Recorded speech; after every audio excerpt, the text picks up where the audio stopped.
আর্থিক টানাটানি ও বিনিয়োগ বাণিজ্যের স্থবির পরিস্থিতির মধ্যেই ক্ষমতায় আসে বিএনপি সরকার। রাজস্ব আয় ঘাটতি ও রাষ্ট্রীয় ব্যয়ের অসম পরিস্থিতি সামাল দিতে নানা দিকে শুরু হয় টাকা জোগাড়ের তৎপরতা। ফলে সহজ উৎস হিসেবে বেছে নেওয়া হয় দুর্বল ব্যাংক ব্যবস্থাকেই। কেন্দ্রীয় ব্যাংকের হিসাবে গেল ২৩ জুন পর্যন্ত সরকারের মোট ব্যাংক ঋণ দাঁড়িয়েছে ৬,৮৮,০০০ কোটি টাকা। আর বিএনপি সরকার দায়িত্ব নেওয়ার সময় তা ছিল ৬,১৯,০০০ কোটি, অর্থাৎ ৪.৫ মাসে বেড়েছে ৬৯,০০০ কোটি। এই টাকার বেশিরভাগই অর্থাৎ ৬৬,২৮৭ কোটি নেওয়া হয়েছে বাণিজ্যিক ব্যাংকগুলো থেকে। আর কেন্দ্রীয় ব্যাংকের ওভারড্রাফট সুবিধার মাধ্যমে নেওয়া হয় ২৫০০ কোটির উপরে।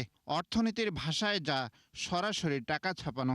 এই অর্থনীতিবিদ মনে করেন, দুর্বল ব্যাংক ব্যবস্থার উপর সরকার বেশি নির্ভরশীল হলে চাপ বাড়বে অর্থনীতিতে।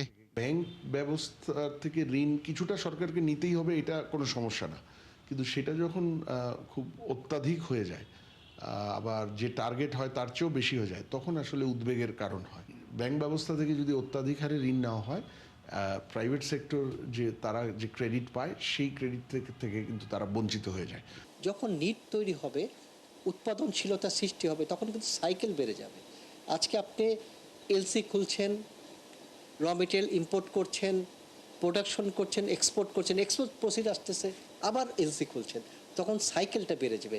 আপনি 6.8-এর মধ্যে থেকেও কিন্তু ভলিউম বৃদ্ধি করা সম্ভব। তথ্য অনুযায়ী ২০২৫-২৬ অর্থবছর শুরু হয় ৫.৫ লাখ কোটি টাকার ব্যাংক ঋণ ঘাড়ে নিয়ে। ২৩ জুন শেষে যা দাঁড়ায় ৬,৮৮,০০০ কোটি টাকা। ফলে অর্থবছরের এক সপ্তাহ বাকি থাকতেই তা ছাড়িয়েছে ১,৩৭,০০০ কোটি। এই অঙ্ক বাজেটের সংশোধিত লক্ষ্যমাত্রা ১,১৮,০০০ কোটি টাকা থেকেও বেশ খানিকটা উপরে। এমন অবস্থায় বড় বাজেট ঘাটতির অর্থায়ন নিয়ে দুশ্চিন্তা বাড়ছে বিশ্লেষকদের।